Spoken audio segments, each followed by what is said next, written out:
Same way as metal detector. They take your equipment, they fine you for it. Then they take what you found. To me, if there is a law against that, why in the world are they able to sell the metal detector anywhere in the United States that has a law against it? It ought to be changed. But you do one thing at a time, and I want to get to prospecting first, and then we'll go to metal detecting. The artifacts, a lot of them, if you find anything over 100 years old, you're supposed to turn it into the state. If you walk along the side of a creek bank and you look down, you pick up an arrowhead, you pick it up. It's yours. But do not do a national or state forest. If you go out, you dig in that creek, even though your kid's out there playing around in that creek, digging up sand, making little sand castles in the creek. You find an arrowhead, you better turn it in. Or if there's game warden around, hand it to them or whatever. Or don't tell them your child dug it up, because you can be fined for that if it's over 100 years old. So the laws are really, it depends on who you run into. All these farmers, they can really find them. Yeah, they can really find the farmers, but see, that's another law. It passes on to the farming industry. They're allowed to farm, they plow it up, then all that stuff comes to the top. Legally, you can go out there and pick it up because it's already on top of the soil. You didn't do it.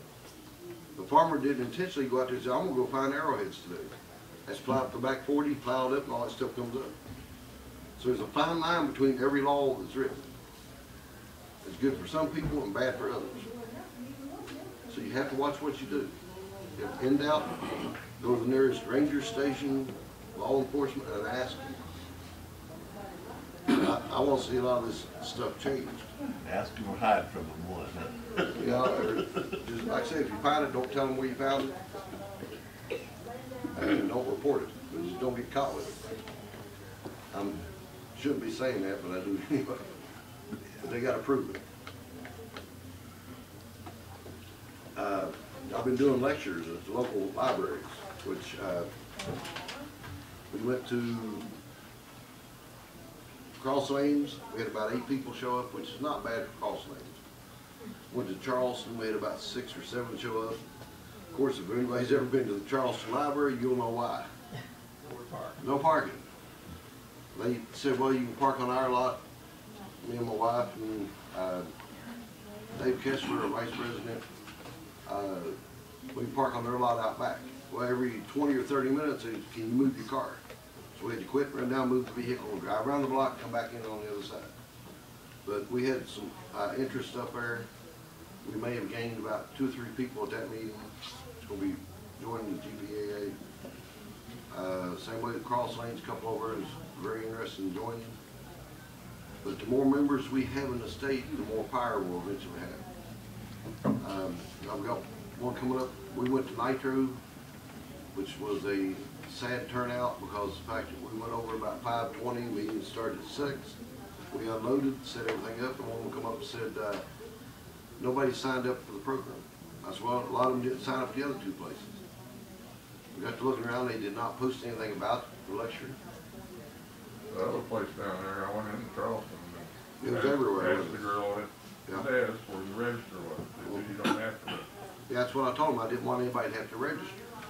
The reason a lot of them is registered being small library, limited seating. So I'm sitting there going, well, they shouldn't have even done that. If I'd had to, I'd do it outside on the parking lot. But it's just, Micro really disappointed me. They seemed like he wasn't interested, didn't have no flyers up, no. I got printouts, copies of them were in the elevators and the doors and everything. So I went to St. Albans. We should have a good turnout on the 20th at St. Albans. That'll be at, I think, 6:30 or 6 or 6:30 on the 20th. We're supposed to have one at Riverside next week on Tuesday. I don't know if I'll be able to make it. I think I'll let Dave Kessler take over that one. He's done a good job with me up there at the other 2.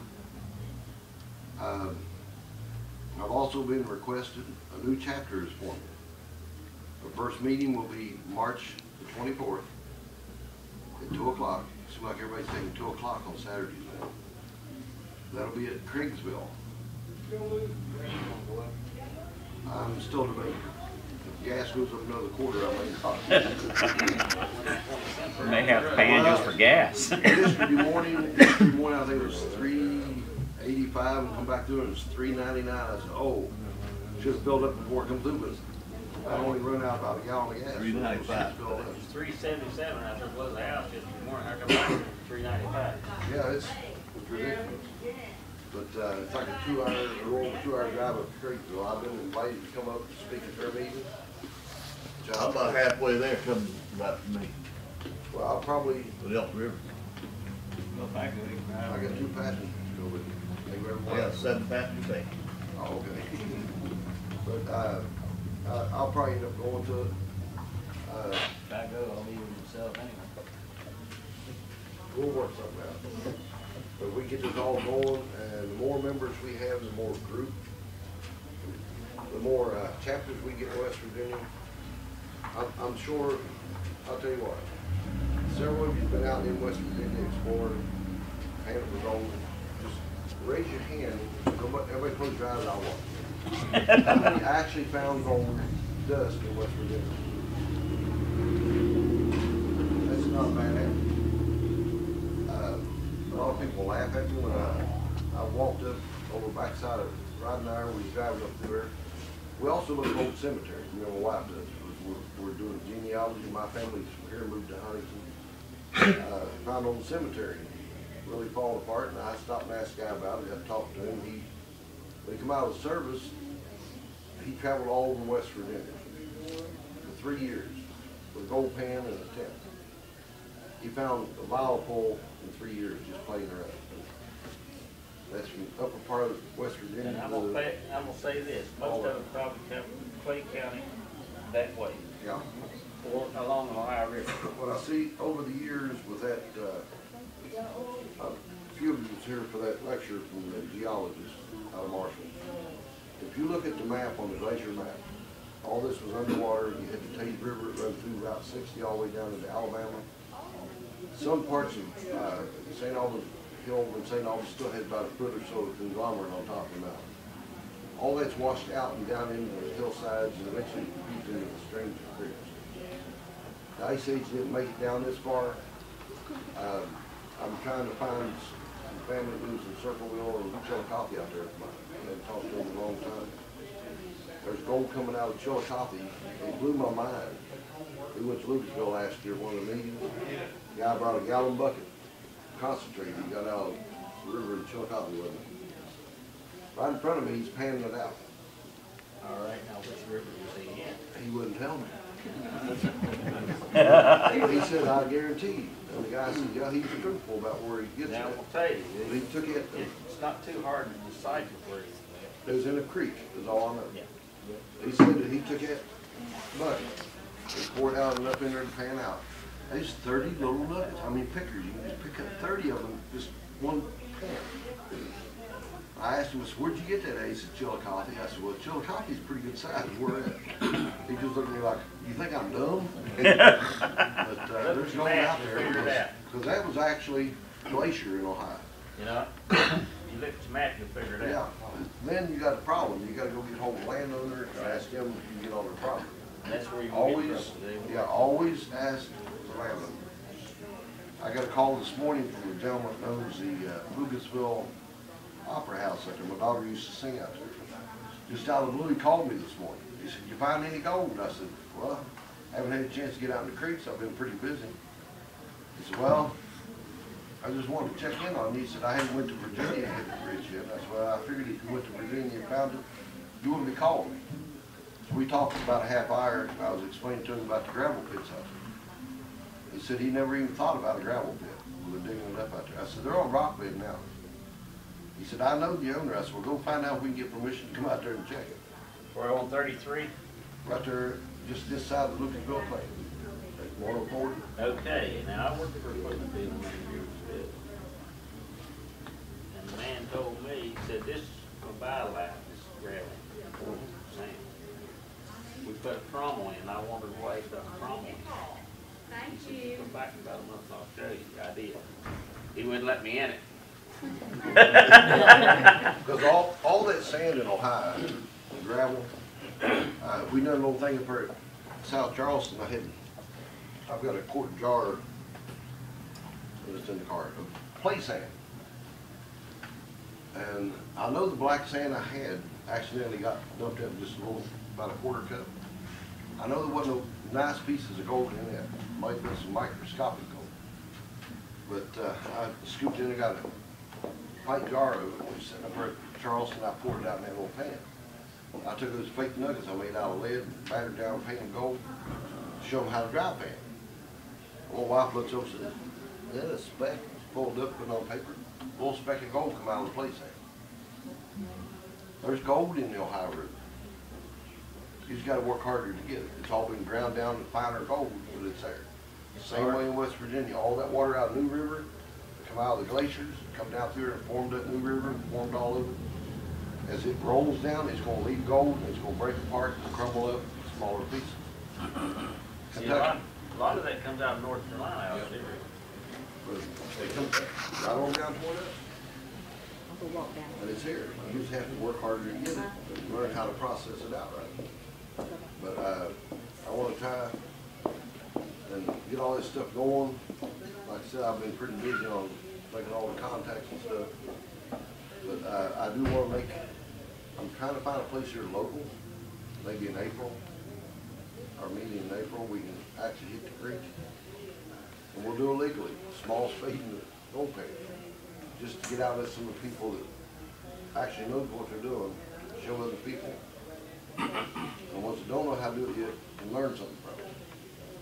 Well, I know where this place we can go, but I don't think we'll find the gold. Yeah. You don't either, do you? That takes all the fun out of it. Well, I want to place. There's something in it, I don't know, I don't know what it is. Yeah, he brought me a sample of it. I found a little bit of black sand. Yeah. And Looks like silver. there's a lot of mica. I could go for silver. There's a lot of mica in it, Yeah. A lot of money. which is a good indication. Might be something somewhere in that area. But you just have to, we'll have to work it over real good, but I want to make sure the road is in real good shape. The road right now, you cannot take a car. Okay. So I want to try to take it somewhere close to I'm where trying to get we the can all state get to in. put more gravel on it, I don't know what we're gonna do. My sister-in-law owns property over off of Trace Ford, High Street over in St. Albans, Tackett Creek. And she has a stream behind it. I've looked at it, not real hard. I didn't pan it. I just went in and kind of checked it out. The rocks are kind of dark looking from what I call oxidation from black sand. I haven't really took a pan in there. Some of the bedrock's exposed, some of it's not. If I can talk her, I already talked to her once. She said we can come over there. But I don't know if I want to go over it or not. I want to make sure there's enough room for everybody to park. We get over in there and have to park. I don't want everybody getting stuck up in the grass. If we can get the road fixed about a mile of road, it'd be. I still want to go over to Red House where he's talking about, get that checked over there, so the roads get passable. Because we can find a claim here in West Virginia, we can see first chapter that actually has a claim in West Virginia. Past few days, we've been out, me and my wife been out hitting antique shops. And they talk about treasure hunting. A couple of you seen. Oh. This here's pyrite. This come out of Bolivia. Okay, the story behind this, I bought this little sample of pyrite. This is what I call the cube pyrite, and this is scattered everywhere, and something exploded on their melting. I bought both of those, and they he had some little statues about that long, about that tall. It was mounted on an 1872 Bolivian silver dollar. I have no idea what silver dollar by itself was $85. Well, another little statue about that big, he looks like a peddler. It's all silver, the statue is completely silver. And the other was Diablo. I didn't know his helmet come off. We pulled his helmet off, and he actually had a face and everything underneath like a regular person. He had all his garb wrapped around him. All that was brought back in the 40s. Her dad had passed away and left it to her. She didn't want it. She took it in the antique shop.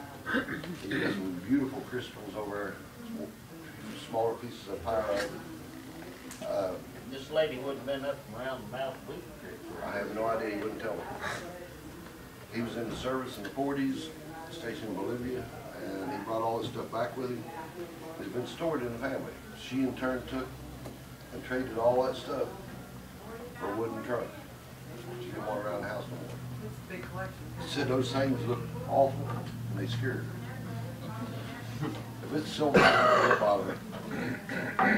This little piece of pyrite weighs I took it to the meat store over at St. Albans, they know me. Put it on their scale. It weighed 3.32 ounces. Or pounds.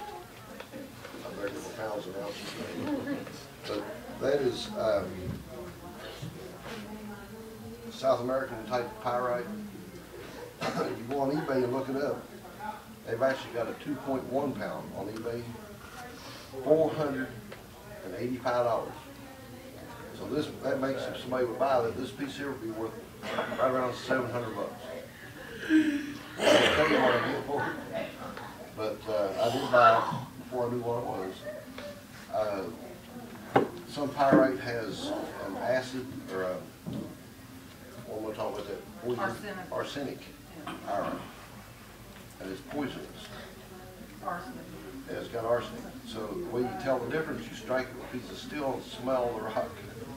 If it smells like garlic, you've got the one with the arsenic in it. This one does not. Get a lot of arsenic out west.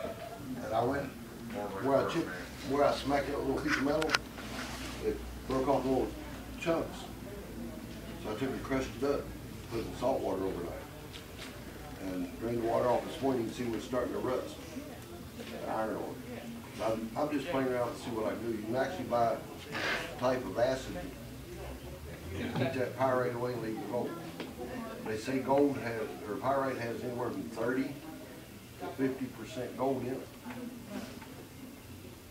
So I sat and done the math at $1,700 an ounce.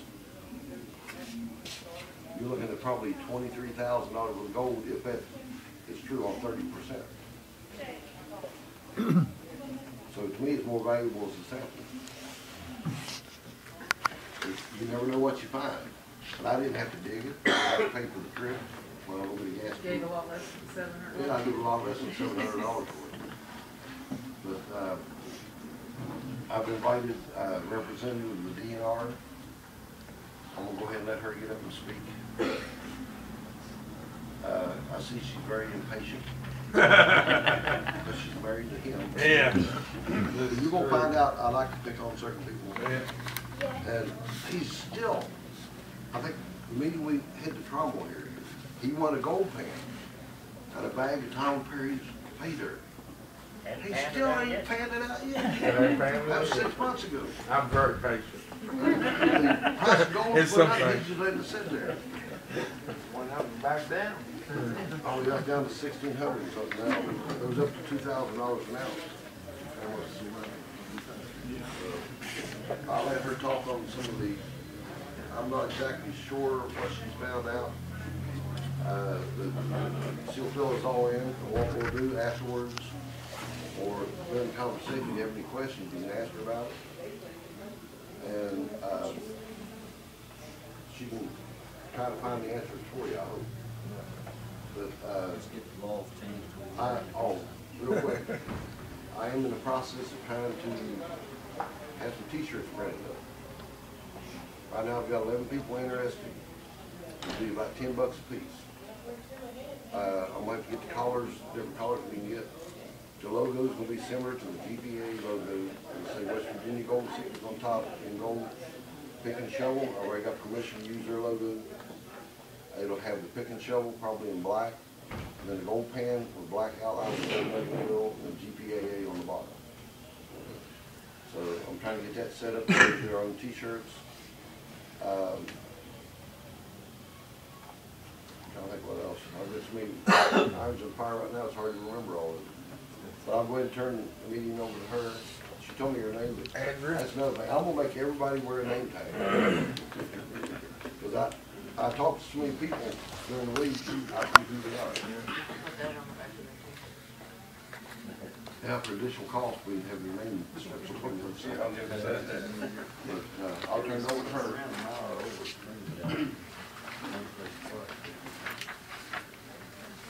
I wasn't sure how many copies to make. When Scott asked me about doing this, he said mostly you were trying to find out contacts, people who you could discuss with the laws and different things that would apply to what you're trying to do with DNR. I am the staffing administrator for DNR, and natural resources does encompass all of the state parks and forests in West Virginia. We also have what you call the game wardeners, which are, for us, natural resource police officers, and they do enforce Law enforcement. law enforcement, and they do enforce Chapter 20 of the West Virginia State Code. So if you happen to be out on the creek bed now, they might check your fishing license. I don't know what they would do if they saw you with a spade in your hand. The map that I gave you is broken down into the districts, and we do have a law enforcement district office in each one of those districts. And I indicated the phone numbers there, so if you happen to be in that area and want to know, maybe give them a call to see if there's something specific that they can tell you about what would happen if you were out and one of their officers approached you. That would be a good place to start. Also indicated the DNR land and streams, and that is the section in our division that does do all of the permitting for any dredging that would happen in the state of West Virginia. They do all of the land acquisition for the state of West Virginia for any state parks that we have, and we do maintain the mineral rights for all of that. But I did put the number there, so if you have any particular questions, the head of our land and stream section is Joe Scarberry, and I'm not sure Joe did, that Joe may have already talked to Joe Scarberry just to see what the rules were. I also put the number for our headquarters law enforcement in Charleston as well. Again, if you want to err on the side of caution and ask what would happen if you happen to be out in an area, those numbers would help you. At least to call ahead of time just to say, this is my plan, or could you tell me a little bit about this? Again, our officers are required to enforce Chapter 20 with the state of West Virginia. That's doing their job for them then? Letting them know ahead of time you're gonna be there. I said if you wanted to err on the side of caution. I didn't say if you wanted to throw caution to the wind. And besides, that might be a small fish that day in their realm. They might have other poachers and violators that are more of interest to them. Do you have any particular questions of me that I might be able to answer for you as far as contacts with DNR? Do they have ID cards? Yes, we do. Yeah. We do in Charleston. I'm not so sure about at the district office. So So if you call and ask questions, they're gonna know you. they This They new wouldn't- electronic stuff's tough on us now. they would in Charleston. Throw phone? Yeah, throwaway cell phone, there you go. And oftentimes the cell phone does show up just as cellular and it doesn't have a name on it. Well, most cell phones don't have a name, but they got the number. Right. And people with authority can get numbers off They the can. cell phone number. They can. But any particular questions that you might have, again, these are just our district areas, and each one of those district offices does have a captain that resides there, normally in the office, and would be able to answer some of your questions possibly.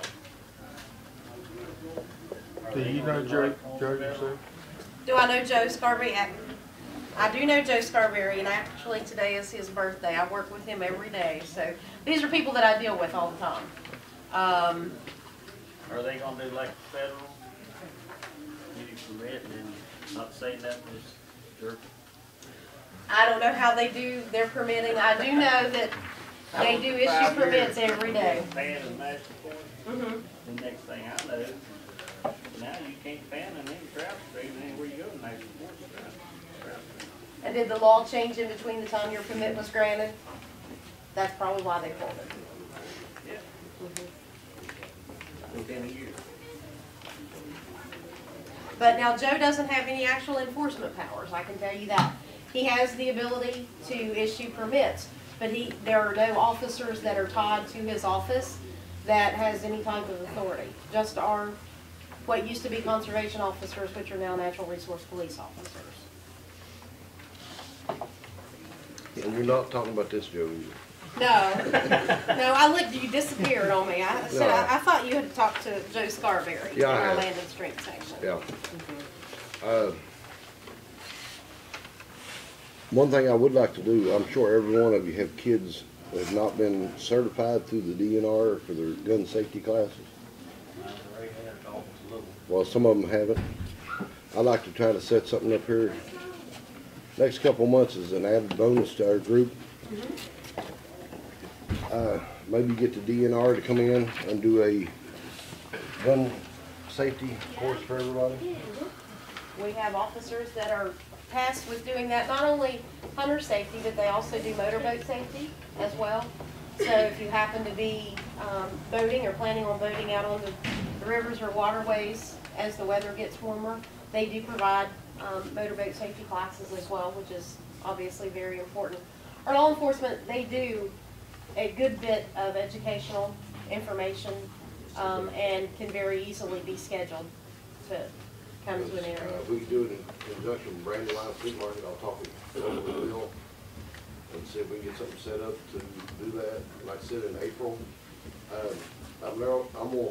there's 2 places here local I'm gonna try to check on. See if I can get our group to go, maybe we can have a potluck dinner or something. And actually after the dinner, get to creek. I still gotta check on those 2 locations. One of them's Lake Drydenire, I'm sure everybody knows where it's at. Let's see if I can work something out with them, because it's funny upper end there, the gentleman I was talking about earlier, I went on his property, one traveled around, he said that I could come up on his property and look, which I wouldn't want to take 20 or 30 people up into his little holler looking. But that same holler leads into the lake. So we might work out with Mayor Nitro and everybody else. Over Nitro, that is a city park, supposedly. And maybe we can get there with gold pan and shovels. We don't want to go in there and tear it up. We can dig a hole and fill it back in. I feel like I'm back in Boy Scouts. But it's better for the environment, and that's what I've been trying to emphasize to everybody I talk to. If you talk to somebody in the state or any organization in West Virginia or any other state, I try to emphasize to them that when we do use a high banker, to me, it cleans a lot of the rock, use the dredge, the majority of the stuff washes away. The other part, it cleans up the gravel bed. It's all the poison and toxins out of it as far as lead, mercury. Fish will come in right in your dredge. Yeah, they'll come right up where you're dredging, and they feed on what microscopic pieces that come off your dredge. They'll feed on it. Same way with any other sloot box. Minnows will come up and start eating the small stuff. If you ever use a sloot box, you'll notice that. You won't see a little creek chub or minnow anywhere. The minute you start using that sloot box, you'll see them all congregating around the mouth of where that dirt and dust is coming out. The gravel, that is where they lay their eggs. If you've taken in there and got all the silt off top of it, and you fill the gravel back in the way you're supposed to, you'll see a lot more improvement on fish habitat. There's a study done in Virginia. I'm trying to get all the results of it. So that way when I get it, I can present it to our state, show them how much better the fishing is in that area. But it takes a long time and long process to get all this changed. And maybe with the help of the DNR, we can set something up on training courses if we have to. They control a lot of the waterways, a lot of the laws in the state. And even if we have to end up paying $20 to $30 a year for a license to dredge or use a sloot box or high bankers, and they can train some of our people. and they can come to our meetings and be set up the time once a year, twice a year for actual training. We can set up instructors where they can actually show the proper way of using it. I myself, I wouldn't mind paying it just to be able to get in the creek. Legally do it. I'm gonna tell you something else, maybe we can invite one of them out and show them what Well, you get out of that to trade. Well, see, I was that's a gonna lot say, of each one of these districts also have a district fish Yeah. and game biologist, and the fish biologist would be someone that you might want to help educate in that regard. Yeah, well, see, I tried to A get lot of Joe. times you'll bring more trash out than you do concentrate. Yeah. I know for a fact. Same way when I metal detect, I carry everything I find back out, because if I go back in that area again, or If I somebody can else carry comes it, in, I I don't have want them some to pick. stuff I couldn't carry too. Yeah. Like Yeah. what you seen. Excuse me, a lot of these laws in other states, the judgment is being made on commercial sized dredges, 6 10s and 12s and whatever, wherever you get up there. You know, commercial dredge will tear the bottom out. And, you know, I just, if you want a good example of it, go down Perkin and look at them where they're working at King dredge down there. And it rips that bottom right out of there, and it sucks up to 10-inch rock through that pipeline. But if you take a 3 or a 4, you can dig a pretty big hole too. But I'm getting to the point now, 4 is it too. yeah, but even a 3 or 2.5, that little 2.5 is a nice little dredge that they have out now. But really, the enforcement people have never seen one of them in action. That's the problem. And if you look at a 3 or I won't say a 4, but even a 3, you get downstream from it maybe 25 yards, and you're back to clear water. It's all settled back in. It don't go that far now. The big operation will leave a A lot. big operation muddies up the street. Yeah. And this is So when probably. the rain that muddies it up too. Oh, absolutely, absolutely. With all the home That's what I was construction, gonna the say. road construction, just like last storm we had moved through here, you drove down through and seen the Canal River, it raised about 15 feet, Yeah. pure mud. And that's where a lot of the homes being built, the wash and runoffs from those homes, and the trash, you can see all the trash floating after a storm, It's down there behind the lock. oh, it's full. The water's going Trash. Yeah. Some of you may have not seen the Dredge novel. This is a fabricated one I had my brother-in-law make up. Wanted to see if it was gonna work. It's like 1.5 inches. And the design on it's a little bit different. Now I gotta build the dredge to try it out. But mainly your pump, the water comes through from your pump. For a while, when I first started, I thought you had to have a trash pump to run everything through the pump. It don't go through the pump. The pump actually sits on the dredge. You got an intake, and the water is reduced from 2 inch down to the 1 inch, which pressurizes it even more. As the fresh water rolls through it, you're drawing out of the creek, comes up to this point, and comes back, and shoots back through the nozzle. And when it shoots through the nozzle, this is actually what goes into your sluice box. This is where it picks it up. You just stick it in the ground underwater. You got 2 types. This is one type. The other type, right where it goes into your sluice box, is a jet nozzle. It's designed similar to this, but it flares out wider, and the actual pressure comes in up here next to your sluice box. That whole hose assembly has to stay underwater for it to work. This one, you can pull it up out of the water, it float on the water, it'll still suck and go into the actual sluice box. But like I said, it just forces water through and back, and it creates a suction like on a vacuum cleaner over here.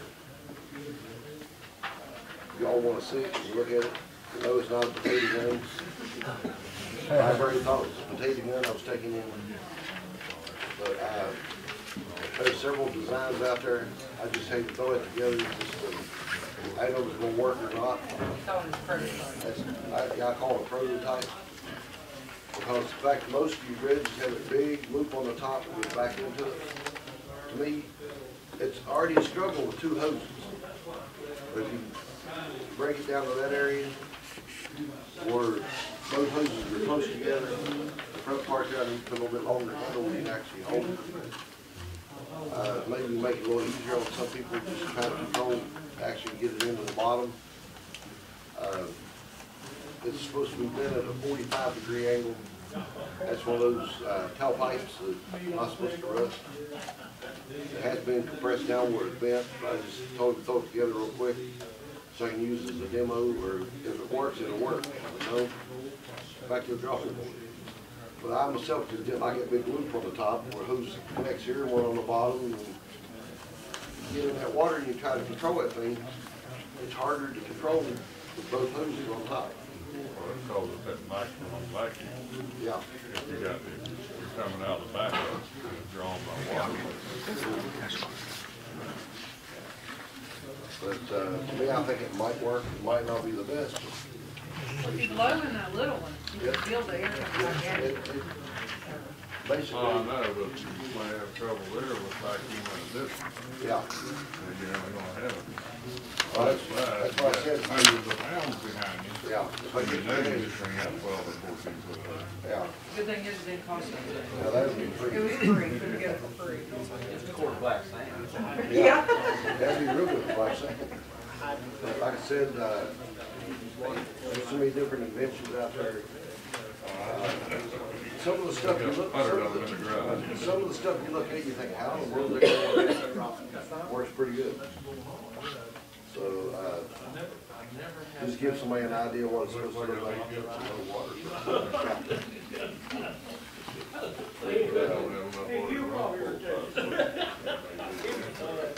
Yeah. Yeah. I'm talking about a backpack type, something small. I myself am not allowed to lift so much, I'm not supposed to do anything, but I do it anyway. And for me to handle a 4-inch dredge would probably kill me. But, they'll out there be maybe for 1 or 2 people to run. But, like I said, if I can find a dredge to hook it to right now, try it out. That's it, small piece. Yeah, this.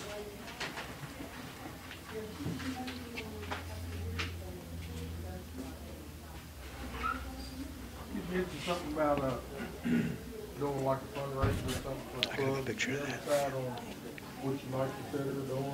Well, the t-shirts, we'll make a couple dollars off each t-shirt.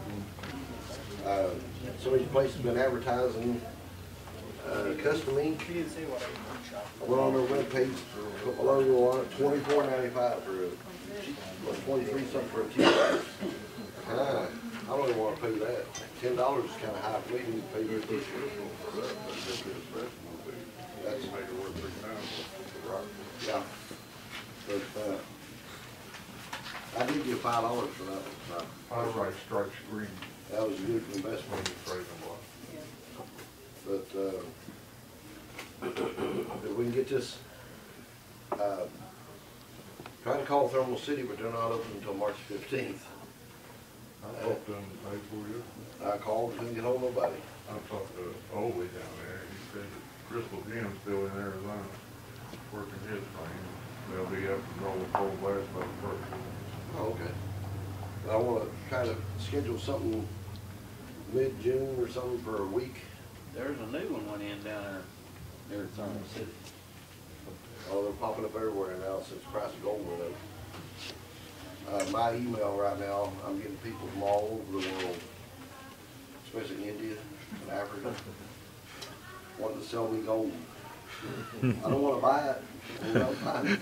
But if we can get, if anybody's got any ideas on fundraisers, we can actually have auctions now. We can have bingo, whatever y'all decide y'all want to do to raise money up. I think it was $50 a load, $60 to rent the trommel for each load. So I think somebody said it takes about 4 hours to run one load. So if, I'm trying to figure out, we run 2 loads a day and 120 for the trommel. then 100 for the, about 220 or something So we'd have to figure it out to where, how much it'd be for 5 days or whatever. And one day I wanna hit the gym mines down there too, over down there. I'm trying to get hold of Diamond Hill. They also give out stuff, give stuff away to be auctioned off for different programs and stuff. A lot of the stuff I've been using in the school, I already give a lot of mine away. So, I'm still in the process of contacting some of the larger places about giveaway gold dust or concentrate bags or whatever. There's a lot of them being a new chapter, they'll donate stuff to you. And like I said, the t-shirts are about $2 profit on each one. I need 24 t-shirts. You ever get our first order? They would say, well, it'll be cheaper if you order 100 at a time. I said, huh? I said, I think we got 35, 40 people show up. I said, I don't think you want 5 or 6 people. But I've even tried to get them to print out a sample shirt. Well, they can't do that because their machine only prints so many shirts at a time. So 24 is their limit. I think it prints 12 and they want to double the amount. But I left a copy of the logo over there, and I was going to see if they would take the orders direct from everybody. They won't do that. I have to actually get the sizes and how many they want, and the collars. Then they print them up, then I pay for them, and then give them to everybody else. So Flux that 6 small, 6 medium, 6X, 6 double L. I think I'm about a 2.5 to 3. Right. So Gotta get a dozen of the 3X. yeah, that's what I'm thinking. But they do have children's. Eventually, I want to get into the ball caps, jackets, and other stuff. But I still want to work something out with them and get a little better cost on them. But the print shop over in St. Albans, they're on Route 60, little Kmart. What I'm Put talking them about. out there on eBay or on your website, and let people buy them. That's why I'm You'll gonna make more off shipping than off the shirt. That's what I'm gonna eventually do. But right now, if we can get the shirt order in, at least get that started and get our hats, progress into other stuff, maybe get a bigger order here local, might help them out a little bit too. We built a spiral gold separator, $49. So there's cheap man equipment everywhere. Yeah, you just gotta come up You know how to with do it. I ordered a Keen magazine to come in, I was gonna bring it, I forgot. They actually have basically the same thing I have. That, I call it Mini Sleuth. One of our members that ain't been here for a long time, went over to his house and we read some stuff to his. It all consists of is 2 5-gallon buckets, a piece of gutter drain, and a boat pump. Well, they've got them on, Build something. yeah, I got a great big long one on Keen now. Looks identical to the one I built. I'm saying, oh, huh. They already stole your doggone patent, boy. No, I stole mine off the other guy. But anyway, it's progressing, and they actually got it on the market now. It's Gold Rush, Mini Sleuth or something like that. But instead of having a flexible tube, they got a solid tube that goes down in the Did you bucket. see that when that guy in Australia built the bottom part was down in a bucket? And this top part fits down in, bunch of material in it. Keen, I don't know if that's the same one or not. Keen actually built one on your high banker. It attaches to the bottom of your sleuth box, like a 5-gallon bucket. Now you use just And a it all 5-gallon bucket. This catches in the bottom of that bucket. I'll tell you how confident it was. He put a ½ ounce of gold in it, and he concentrates in a bucket of sand mixed it up, went back through, got ½ ounce back. So it's all up here. You just gotta get it out of up here on the paper and build it yourself. I've seen some made out of one guy on there, I forget his name, he keeps sending stuff to me on, through email. He built, he calls it a portable sleuth. He calls it his poop chute. It's out of that drain pipe you use on your RVs. He split it in half, wired it up, took like a pipe hand and made his flange out of it. Has anybody been down to the Lewis. I was down there last fall. You done any good now? There's, the water last year, Every time I was down there, the water's, yeah, you have to go on that USG site and watch. Don't look at the one at Louisville. Look at the site in Columbus. If it rains a half inch in Columbus, you got 10 feet of water in Louisville. Last year, it was up about all year over They, there. understand, I got one of the members out there, they had 8 days last year, but they could work it clean all year long. And when we was out there twice, the water was down on the low side, you had a beach, 2 of them about the size of these tabletops. That was all I could see the first time. Yeah, well, we were there, and 100 yards was rock water. Yeah, now, A lot of fossils. yeah, the second time we went up to the upper end, I hit it perfect because the water went down. I'd never been up there, and I walked out through a little path, parked on the top and camped there, went down that old road and across that bridge they built in, it's starting to wash out now. Went across it and went into that big opening, I said, wow, it's like a big football field. Right. We And went it in there, almost as That's wide. far in there. we went in there for 2 days and didn't do nothing to get back there. Well, we was up there, found a little bit of, a couple of specks of gold, got a lot of Native American artifacts out there. Oh, yeah. Bones, Funny artifacts, found, a lot of fossils. The Native American necklaces, beads they used. Here I'm throwing them left and right and getting them out of Yeah. because I have a bad habit, I'll throw it, stuff in there, concentrate it down. The bigger stuff, I look through all the rocks and dump it. I was throwing them out. I think 3 back home. Wife went online checking it. Native American bead jewelry. And I said, there's still away 200 of them. Yeah, I found grooved handles up there and, a lot of, fish weights, net weights. Oh, yeah. The holes drilled in.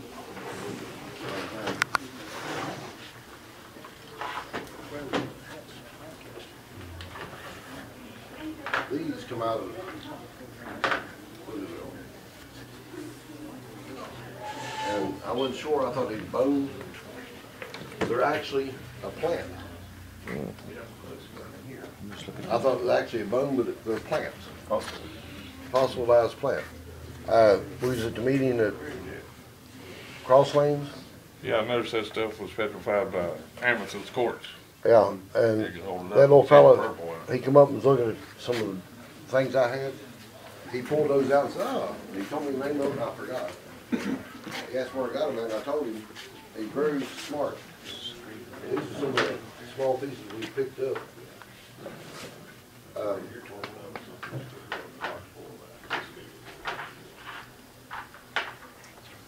And some of you haven't seen it, some of you have. This is an arrowhead. My wife picked it up here local in Charleston. That's, or Clovis, or Jarvis. It's a round tip. That dates clear back to the Ice Age. It predates the mound builders. This was found on top of the ground in a creek. My wife's been looking, I won't give her age, since she's been looking all her life for arrowheads, never has found one. And we was up in there in that creek checking it out, and all I did, I picked up a big rock that looked like an arrowhead.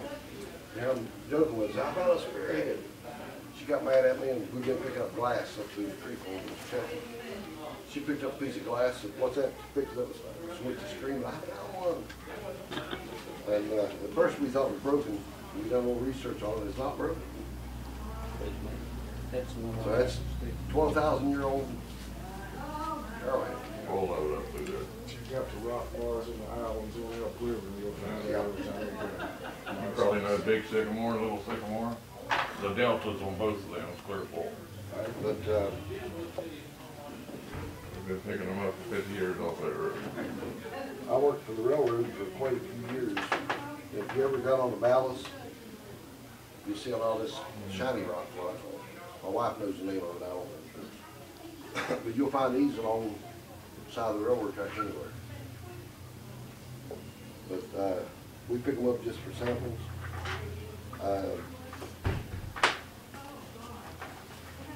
Part of the scepter top, they call it. If you want to look at these, you can look at them. There's That samples. red one was good. Red one. This one? I wish she was in there, she'd tell you. Some of these come out of river, look at them. I'm just starting to get the collection. These old boxes, went into a junk shop. He had them $10 a piece, and I said, "Where'd you take place?" He said, "No, but I'll sell you 2 of them for that price." So I bought 2 of them. He said he's got plenty more. Anybody's interested in them, let me know, the trunk or whatever. Yeah. That, I bought him some stuff up for the gym ship. Oh, yeah. Well, maybe, or did he say? He didn't say. I bought a bag of more or less scrap. Had some samples of copper, and petrified wood, energies, Silver, you got the same tree. and some jade. Out there at Louisville, you will find all the things. Silver ore come in the same shade of that real white feathered But green. maybe, sometime in May, So does the arsenic ball tip off of we may take a pre-trip about it. I'll keep an eye on the water level. I'll keep an eye on the water level out there at, Louisville. Sometime in May, I'd like to go out to Louisville for a day, or for a weekend. I don't want to go out there when they're holding their monthly meetings, but I'd like to go out there as a group. I don't think you'll say a word about it. A couple of weeks back, me and my wife and daughter and her husband, they wanted to go to Grandview on Thursday. That was in Ohio. I thought it was one that was open on all week. We drove all the way to Wheelersburg. Got out there and it was closed because Grandview's not open on their way. So I said, well, we're not too far from the plane, so we drove all the way back up to Lucasville. And the gates were locked. I said, well, that was a wasted trip on both counts. But I can make arrangements with them out there. Maybe in May we can go out there if the weather's permitting. Do they lock the gate now, or? They didn't at that time. I guess during closed season, you'll have to contact Bob Cook. Okay. He's a caretaker. It just blew my mind. It was like 4 o'clock in the evening, the gate was locked. At one time we went out there, I've got a conversion van, pulled in there and parked. About 10:30, there was a truck come in, asked some questions. So they do patrol. Somebody out there said, hey, there's a vehicle went down in. Because the water was up next morning, it was down up to where we hit the creek for a little while. But my daughter had to sing on Saturday night, so we just stayed out there and dug in the creek something. I'd like to do something like that on sometime in May, weather is permitted. If we schedule anything for our group, I want to take and I don't want to miss out on the meetings unless it's absolutely necessary. Because if y'all seen Jim DeWeese's group over Mason County, you're going to look at their posting. 1 week they'll be at Vane Mountain, next month they'll be somewhere in Mason County or up and by the locks. I don't want to do that. This is going to be a learning group. We learn here, do something in the field. If that's all right with you all.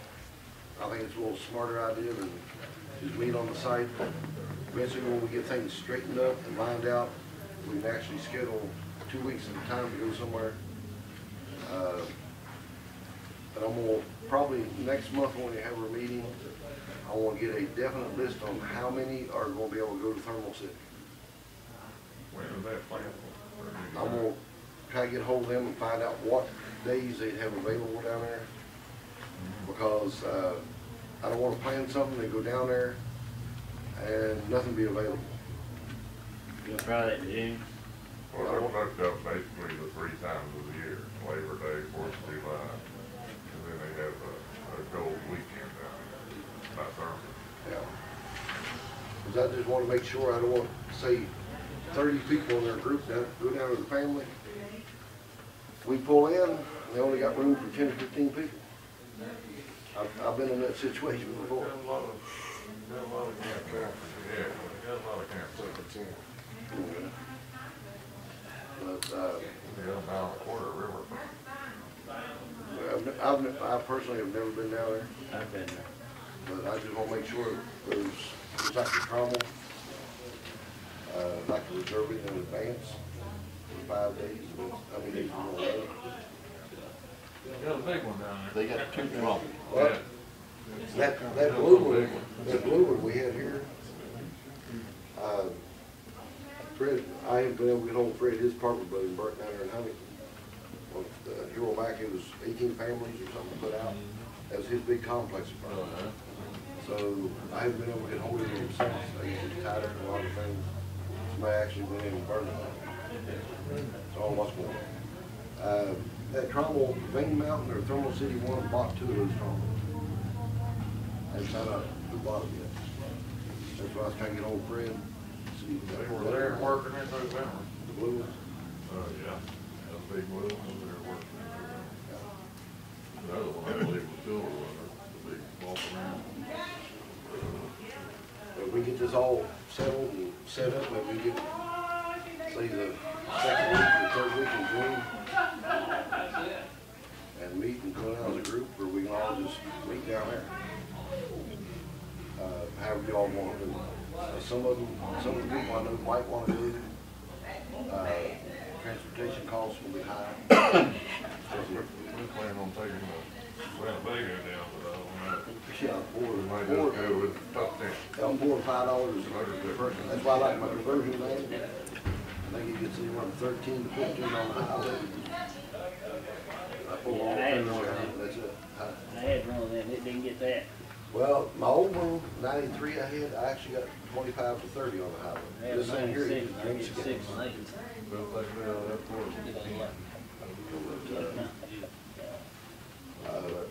That's gonna be the biggest thing is the cost on the fuel. That's why I wanna make sure before I plan this, I know exactly how many people are going. If we have a dinner and over at Riding Iron, I'm encouraging everybody to bring their grandkids and their kids with them. That way we can teach them something also. They're gonna be the future prospectors. If you don't get any laws changed, Teach them how to carry equipment. Yeah, that's what we're It'll doing. be hard changing water laws in West Virginia, but we know people have tried for years. yeah. What, 20 years legally tried? Just so you set concrete columns in the creek, the whole thing back. Yeah. Can't do it. 1968, federal bird and migratory bird act. Yeah. Permits raising of any silt in the state of West Virginia. And that's just a raising. Like I said, the railroad, we You worked, walk through it, you raise it. I worked for them for years, and I don't know how many coal mines I've turned in where their ponds had leaked. After a while, they just got tired of me calling them. So I'd run up to the mine and tell them, and they'd come down and start doing something, and by then, they're 3 or 4 miles down the Coal River. It's pathetic, some of the laws we have now. It protects some and just tears everybody else up.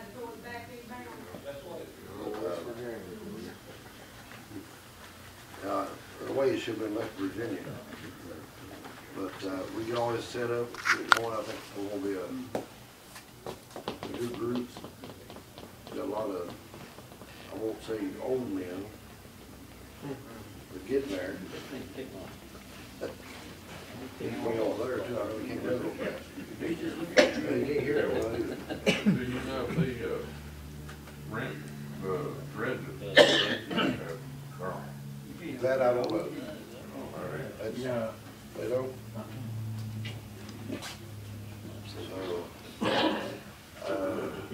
So, Oh, Crystal, you know that big picnic we did? I had a 16.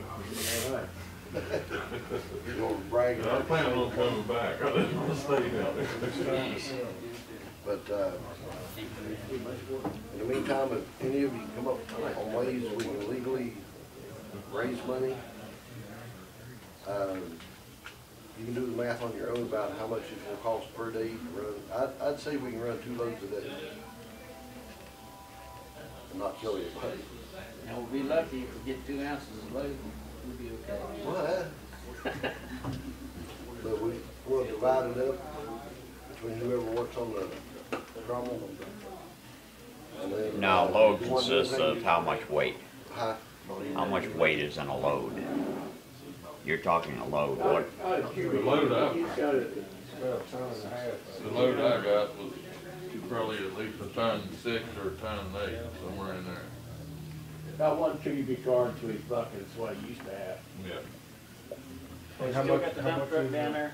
Hey, Bart? They still got the little dump truck you bring to load it out with? Gas is probably too high now to use it. Could be.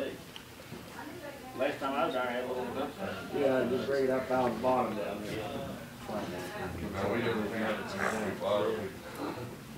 Trying to figure, we're trying to figure. Spent 2 solid days running out there, just loaded up 4 buckets of concrete, and come out. But if we can figure out how much we'll run a day, what the cost will be, then we'll know how much we have to try to raise. Because if we raise the cash, pay for all that, that'll help out a lot. One time I said somebody, everybody just won't have to drive, help try to raise money up for gas. I just threw that away because I had a guy call me and said, I'm going that group, when do I get my gas card? I want mine too. But like I said, it depends on how much we raise, on what we can actually use it for. If there's a little left over, we can use it for something else. $1,000 bonus or $500. There you go. You Get my money back and have some extra. But we can get all this set up, hopefully we can go down in June. Like I said, maybe sometime in May we can make a trip. I'd move to depending on the weather. That USG site over at Ohio, they are pretty active. I found that out. Check out maybe Roarsburg. You've got like 3 different points. Watch all 3 of them when the water starts coming out. Get out there real quick. By the time you get out there, you might get 1 or 2 days in, the water comes back in. But I'm hoping that things change, pick up a little different. Anybody else have any questions or any ideas? I've also been told that if we can get some kind of function going, somebody might write a story on our groups. So if we can actually have some panning done out in the streams or whatever, we do have a newspaper celebrity that comes to our group. He did say he would do a story on us, which would help us a little bit. These are one of the papers that they had over at the library, Full Prospecting 101. After I got done, they brought in at Morgan and Chase or somebody, stock market people. oh, yeah, About buying and selling gold. And I told them, I said, don't sell your gold to pawn shops. And I'm still on the look for someplace you can actually sell gold. Larry probably knows a good place for free. Larry's got some of his gold hidden down there in Hurricane. And I went to the helicopter and set off everything. I always thought you sold to the highest price. Well, that too. Larry's probably got 20 tons sitting out. Yeah. They never remolded it. Yeah, that's why he's hiding behind the gate back there, nobody knocking down the thing. Yeah, it's been long. But it's all, Do you hop up every time? that's all I have right now. I said if you all come up with somebody, we are legal to hold auctions now with the 501 nonprofit. We have that set up. I'm still got to set up the tax exempt part. So I need to talk to your wife about that. Yeah, I did auction. Oh, you do? We have a storage auction every 2 months. Huh. Everybody in here can bring stuff we want to get rid of. We fill up the storage building, averaging about 600 to 1,000 bucks a building. There we go. Clean out your garages or pay it.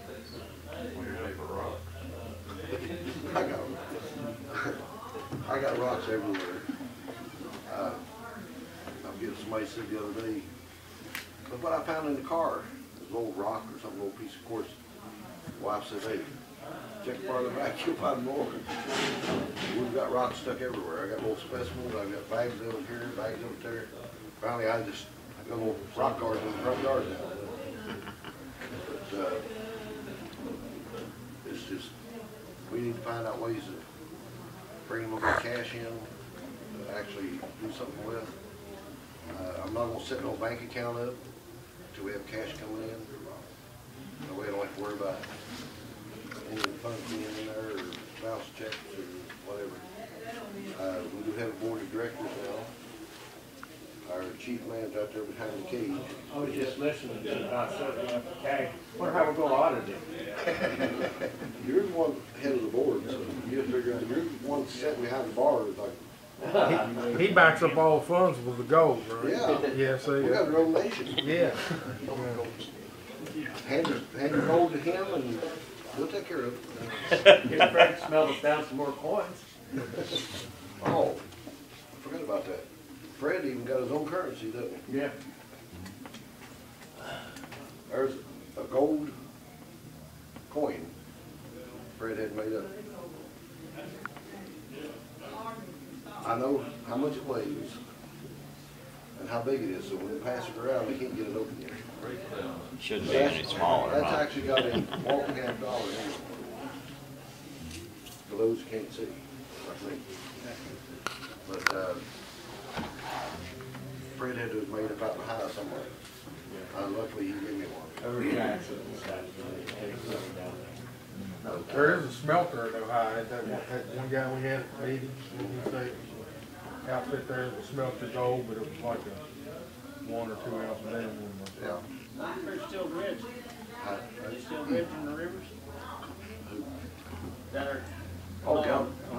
They're always, right there at Gallup West, there's a dredge company constantly working down there. I don't know what they're dredging for, but they're always working somewhere.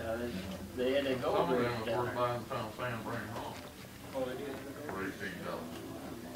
Some of them was worth buying that sand, bring it home. There's a place over in Dunbar, a little junk shop. Just write your name and number down, and tell me how many you want, and I'll try to pick them up. Guy's been real generous, because that's just a real thin piece of plexiglass, a little bit of plastic. It don't come with the cover over. You have to put your own cover on.